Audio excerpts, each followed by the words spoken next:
Αγαπητοί εν Χριστώ αδελφοί, μεγάλη μέρα ξημέρωσε σήμερα, πριν από 30 χρόνια, όταν τέτοια ώρα περίπου ο Κύριος μας πήρε κοντά του την ψυχή του Οσίου και Θεοφόρου Πατρός ημών Παϊσίου, και θα αρκούσανε τα λόγια του Ιεροψάλτου μας προς Γαλάτας, ότι ήταν γεμάτος με τα χαρίσματα του Αγίου Πνεύματος, όπως πολύ λιγότερο βέβαια και κάθε χριστιανός Ορθόδοξος, και βέβαια στο Ευαγγέλιο ακούσαμε ότι ήταν ο άνθρωπος ακριβώς της ακριβίας, ποιήσας και διδάξας, γιατί η Ορθοδοξία είναι βίωμα, δεν είναι λόγια, και είναι ο Άγιος ο κατεξοχήν Έλληνας, γιατί ευλόγησε και την Μικρά Ασία από όπου ξεριζώθηκε, και τα βήματά του, τα τρυφερότατα στην αγκαλιά της μάνας του, θα τα οδηγήσει ο Κύριος και για λόγους εθνικούς εκεί στα σύνορα που θα ξεσπάσει ο Δεύτερος Παγκόσμιος Πόλεμος, σε βαθμό που να κραυγάζει ο Άγιος και να λέει γιατί όλοι οι λαοί θέλουν να αρπάξουν ένα κομμάτι της Ελλάδας, οι Τούρκοι τη Μικρά Ασία, την Κύπρο, οι Βούλγαροι τη Μακεδονία, οι Ρουμάνοι την Ήπειρο και ούτω καθεξής. Για μας τους Έλληνες τίποτα δεν θα μείνει. Και φτάνει στο σημείο να γράφει με το χεράκι του «Μεγάλωσα ενώ γεννήθηκε στη Μικρά Ασία, στην νυν ηρωική πατρίδα μου Κόνιτσα».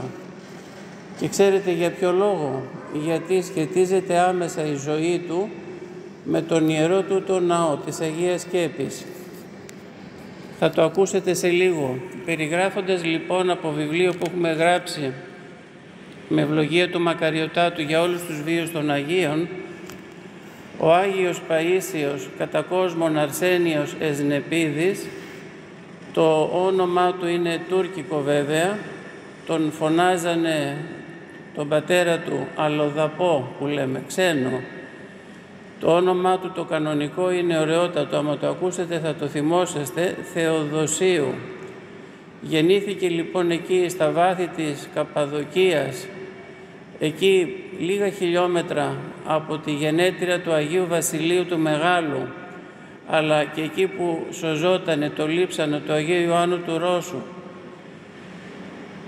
Οι γονείς του είχαν άλλα 8 παιδιά και μια εβδομάδα πριν φύγουνε για την Ελλάδα το βαφτίσανε το μικρό. Του δώσανε μάλιστα το όνομα του νονού του Αγίου Αρσενίου, γιατί ήθελε ο Άγιος ο ιερέας να αφήσει ένα καλόγερο στο πόδι του, όπως έλεγε. Και την μεγάλη γιορτή της 14ης Σεπτεμβρίου, τη μέρα της Σταυρώσεως δηλαδή, που γιορτάζουμε σαν να είναι Μεγάλη Παρασκευή και νηστεύουμε, η οικογένεια θα έρθει στον Πειραιά, θα μετακινηθεί βιαίως στην Κέρκυρα για να καταλήξει το σχέδιο του Θεού. Σκεφτείτε το λίγο, στην Κόνιτσα. Εκεί θα τελειώσει το δημοτικό σχολείο και 16ετής θα γνωρίσει τη βία του Δευτέρου Παγκοσμίου Πολέμου, γιατί ξέρετε ότι οι Ιταλοί έστρεψαν τα όπλα τους στο πιο ευαίσθητο σημείο της άμυνας του ελληνικού στρατού, στην Κόνιτσα. Μπήκαν 28 Οκτωβρίου. Ποιοι ήταν αυτοί? Ήταν Ιταλοί, ένα τάγμα Αλβανών μισθοφόρων και Ρουμανίζοντες, οι οποίοι οδηγούσαν τα στρατεύματα μέχρι το Μέτσοβο, να σπάσουν το μέτωπο. Έχουμε την ευλογία του Μακαριωτάτου βγάλει 2 βιβλία για τον Άγιο Παΐσιο, όπου αναφέρονται όλα αυτά σε συνεργασία με το Γενικό Επιτελείο Στρατού και τη Μονή των Ιβύρων και βέβαια με τον καλό μας τον Παπασταμάτη.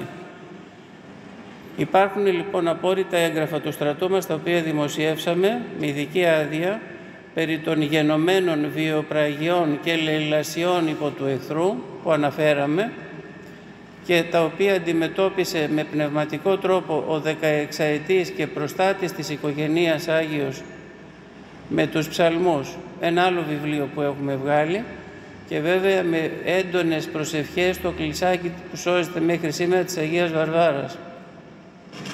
Θα λήξει αυτή η περιπέτεια στις 13 Νοεμβρίου, λίγες μέρες δηλαδή, και αυτό το οποίο σας περιέγραψα σύντομα είναι ακριβώς η μάχη της Πίνδου μέχρι 13 Νοεμβρίου. Μετά αρχίζει η αντεπίθεση. Θα απελευθερωθεί λοιπόν από τα ελληνικά στρατεύματα, κυρίως από το πυροβολικό Εικόνιτσα, και βλέπουμε στα έγγραφα της εποχής εκείνης τις λαιλασίες οικειών, καταστημάτων, δημοσίων κτηρίων, αποθηκών, πυρπολίσεις, ακόμα και τα ρούχα των μικρών παιδιών που βλέπετε εδώ άρπαζαν οι εισβολείς, και πήρανε και ομήρους τους οποίους δεν ξαναείδαμε, και βέβαια και άλλα πράγματα ακατανόμαστα που δεν μπορώ να σας τα πω από αυτή τη θέση. Πάντως με τη συνδρομή εκείνων των προδοτών των Ρουμανιζόντων. Υπηρέτησε αργότερα, όπως ξέρουμε, στο στρατό σε πολύ μεγαλύτερη ηλικία, και σήμερα, εδώ και λίγα 8 χρόνια περίπου, είναι και προστάτης των διαβιβάσεων. Υπάρχει ειδικό σήμα με την εικόνα του, με το φωτοστέφανο που φοράνε οι στρατιώτες μας. Προστάτης των ασυρματιστών, γιατί κατά τη διάρκεια της θητείας του, η οποία δεν ήταν 1 χρόνο ή εξάμηνα που υπηρετούν σήμερα, έπεφτε στη φωτιά για να μην βλαφτούν κάποιοι οικογενειάρχες. Και βέβαια μετά από αυτή την αυτοθυσία του εισήλθηκε στο Άγιο Όρος, γύρισε για να αποκαταστήσει τις μικρότερες αδερφές του και βέβαια θα ξεκινήσει τον ασκητικό του βίο με το Ράσο στην Ιερά Μονή Εσφυγμένου, διαβάζοντας συνέχεια τους πατέρες της Εκκλησίας, και στη συνέχεια θα πάρει και το όνομα Παΐσιος. Θα φύγει από το Άγιο Όρος για να στηρίξει, όπως βλέπετε σήμερα, είναι πανελλήνιο προσκύνημα εκεί στην Κόνιτσα, η Ιερά Μονή Στομίου, την οποία ανακαίνισε γιατί την είχαν γκρεμίσει από τα θεμέλια οι Γερμανοί στην κατοχή, και έκανε τάμα να πάει στρατιώτης να μην σκοτώσει άνθρωπο και να γυρίσει να φτιάξει αυτό το μοναστήρι, το οποίο, επαναλαμβάνω, δέχεται δεκάδες πούλμαν που πηγαίνουν να προσκυνήσουν. Και βέβαια σώζεται και το πατρικό του σπίτι. Θα βρείτε συγγενείς, τη Σπυριδούλα, μια νύφη του, με τον Αντώνη, τον ανιψιό του, τον Χρήστο, ο οποίος είναι γιος εκείνου του αδερφού του, του μεγάλου του Ραφαήλ, που έχετε ακούσει, ο οποίος δεν τον άφηνε να διαβάζει τα βιβλία της Εκκλησίας και τους ψαλμούς. Και έφτασε στο σημείο τώρα ο γιος του να έχει ζήσει και να ξαναγεί στο σπίτι και να δείχνει τα μεγαλεία του αδερφού του. Και βέβαια και το εκκλησάκι της Αγίας Βαρβάρας επάνω ψηλά στην Παλαιά Κόνιτσα. Έκανε πολλές φιλανθρωπίες. Να ξέρετε ότι ο αγώνας του ο πνευματικός δεν πήγε χαμένος. Όταν ήταν τα χρόνια του, ήταν γεμάτο με αιρετικούς, και με τον αγώνα που έκανε έμεινε μόνο μια οικογένεια στην αίρεση όταν έφυγε από εκεί, γιατί χρειάστηκε να κατέβει και στο Σινά, όπου και εκεί θα γίνει ιδιαίτερα αγαπητός στους μουσουλμάνους Βεδουίνους που ακούτε και στις μέρες μας, γιατί από φιλότιμο τους έδινε τρόφιμα και χρήματα για τις οικογένειές τους, ακόμα και τα ξύλα να ζεσταθούν.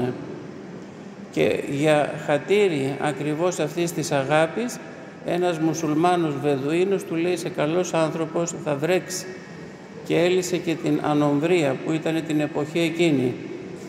Βέβαια όλα αυτά θα εξασθενήσουν την αδύνατη του φύση, γιατί ήταν τρομερά νηστευτής, και θα εισαχθεί στη Θεσσαλονίκη σε νοσοκομείο και θα φιλοξενηθεί στο μοναστήρι, όπου είναι και το σκήνομά του σήμερα. Γίνεται μεγάλο πανηγύρι εκεί στη Σουρωτή, για να επιστρέψει στο Άγιο Όρος, στη Λαύρα, στη Σταυρονικήτα, και εκεί που τον γνωρίσαμε κι εμείς, στην Ιερά Μονή Κουτλουμουσίου, στην Παναγούδα, στο υπαίθριο Αρχονταρίκι. Ήταν γέροντας μάλιστα εκλεκτού μαστείου, ο οποίος είχε ασχοληθεί με ευλογία του Αγίου με τις οικογένειες. Στεναχωριόταν αφάνταστα αν πηγαίνατε οι άντρες στο κελί του, θα έπρεπε να πάτε γύρω-γύρω. Στην είσοδό του ήταν πάντα κλειστή, ποτέ δεν την άνοιγε, αλλά είχε μικρά βαζάκια όπου βάζανε τα ονόματά τους που φέρνετε και εδώ, και ώρες ατέλειωτης ο Άγιος έκανε προσευχή για τα προβλήματά μας, ολονών. Αυτά τα οποία τον στεναχωρούσαν αφάνταστα, δεν χρειάζεται να το πούμε, το ζωντανό θάνατο, τα διαζύγια και κάθε είδους ασθένειες. Ξεκουραζότανε 2 με 3 ώρες μόνο την ημέρα και έφτιαχνε με τα χεράκια του εικονάκια, αλλά και κομποσχοινάκια σαν και αυτό που προσκυνήσατε. Μας έδωσε το τελευταίο του καλοκαίρι που τον γνωρίσαμε για ευλογία, αλλά για λόγους υγείας θα φύγει για τελευταία φορά από το Άγιο Όρος, να μην ξαναγυρίσει ζωντανός. Θα μείνει εκεί στο μοναστήρι του Αγίου Ιωάννου του Θεολόγου, μετά από χειρουργείο το οποίο θα του επιδεινώσει την κατάσταση, και σαν χθες της Αγίας Εφημίας κοινώνησε για τελευταία φορά και αποβίωσε σαν σήμερα στις 11 το πρωί. Συνέγραψε, γιατί θα ξέρετε ότι όλοι οι Άγιοι πέρα από το βίο τους έχουν δώσει και γραπτό λόγο. Ο Άγιος Νεκτάριος αλλά και ο Άγιος Παΐσιος είναι σαν να μας μιλάνε αυτή τη στιγμή. Ξέρετε ασφαλώς πολλά από τους τόμους που έχουν βγάλει με ομιλίες του από μαγνητοφωνημένες του Αγίου Παϊσίου οι καλόγριες, αλλά έγραψε και με το χέρι του 4 βιβλία. Το ένα είναι για τον Άγιο του, τον νονό του, τον Άγιο Αρσένιο τον Καπαδόκη, για ένα γέροντα Άγιο πάλι Χατζηγιώργη τον Αθωνίτη, για τους Αγιορείτες πατέρες, και πάρα πολλές επιστολές με πολύ σοφές παρατηρήσεις. Και εμείς αξιωθήκαμε με το μακαριότο να βγάλουμε το θησαυρό των ευχών και το θησαυρό της πίστεως. Είναι γνωστός βέβαια, βλέπετε από την εικόνα που κάνανε εδώ το σχολείο, το γυμνάσιο, μαζί με τους άλλους 2 που φύγανε σχεδόν μαζί, Ιάκωβο Τσαλίκη, τον λεγόμενο με συγχωρείτε, ο οποίος ήταν και ο κορυφαίος από τους 3, και τον Άγιο Πορφύριο βέβαια, το θαυματουργό και ιαματικό, ο οποίος παρέπεμπε στον Άγιο Ιάκωβο, γιατί κρυβότανε. Ελάχιστοι ξέραν τη δύναμη που είχε ο Άγιος Ιάκωβος. Ο τάφος του σήμερα δέχεται και κάθε μέρα άπειρους προσκυνητές εκεί στη Σουρωτή, από όπου είναι και χώμα από τον τάφο του που προσκυνήσατε, γιατί όπως και με τον νονό του, τον Άγιο Αρσένιο τον Καπαδόκη, έκανε θαύματα άπειρα και σε Έλληνες και σε Τούρκους, δεν έκανε διάκριση, και έφτανε να πάρουν λίγο χώμα έξω από το κελί του για να γίνουν καλά ή να λυθεί το πρόβλημά τους. Και να μείνουμε στο ότι αυτές οι διδαχές του, γιατί είναι ο καθηγητής, ο κορυφαίος των λογισμών, ο Άγιος Παΐσιος, για λαϊκούς και κληρικούς, με απλανείς νουθεσίες και για εκκλησιαστικά, οικογενειακά, κοινωνικά, οικονομικά αλλά και εθνικά θέματα, και μας έλεγε να μην ξεχνάμε ότι όταν λέμε ότι τιμάμε έναν Άγιο πρέπει να κοιτάξουμε να το μιμηθούμε, γιατί στη Δευτέρα Παρουσία θα τρίβουμε τα μάτια μας ανάλογα με τους λογισμούς, τα λόγια και τα έργα, το βίο μας γενικότερα, θα κερδίσουμε τη Βασιλεία των Ουρανών, ή όπως έλεγε χαριτωμένα, ή όλοι μαζί στον Παράδεισο ή κανείς στην κόλαση. Αμήν.